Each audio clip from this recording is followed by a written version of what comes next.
The next match is Abdullah the Butcher taking on Manny Fernandez in a Mexican death match. I guess it's basically like a sombrero on a pole match.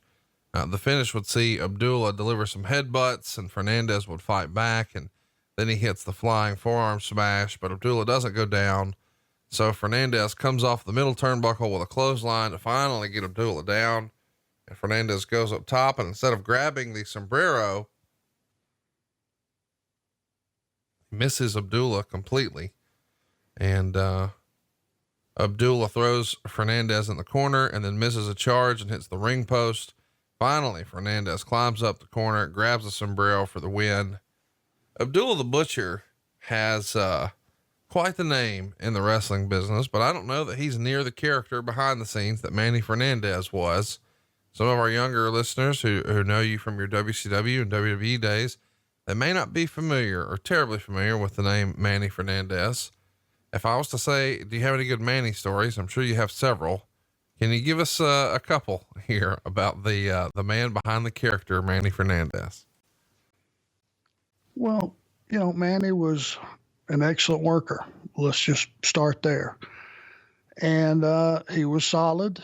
And Manny was a veteran when I got there. He had a lot more experience in the business before I got to Jim Crockett Promotions. He was also had just previously had a tag champion run with him and Dusty. So he was positioned excellent when I got there. And that was my very first TV.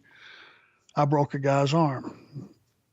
So Manny came down to see about this enhancement talent that had a broke arm and was rolling around the ring. I ended up dropping Manny from behind, left him laying. So from my first television on, I had an angle and was brought in pretty stout. So you can imagine with some of the stories we've already talked about, like payoffs and positioning and all that, wouldn't you think if you were me that they had plans for you? Of course you would. So we started that angle, and Manny and I were doing some singles around, and then that morphed into the tag matches with Ole and Thunderbolt Patterson. But Manny was one of those guys that he would tell a whopper every now and then. Let's just say he would enhance a story a little bit. And that's what you learned about Manny pretty soon. Manny did like it, to have a few drinks. And if, a guy said anything in the bar, he had a pretty short fuse. Manny was just one of those guys that did a little barking, but it was kind of like Ole. If you just saw through it and moved on, there were no issues.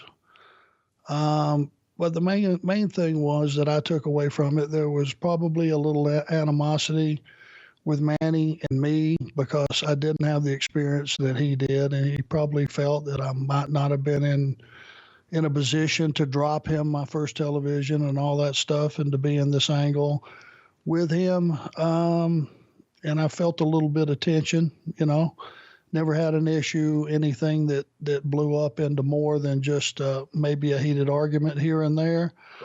But yeah, no problems with Manny.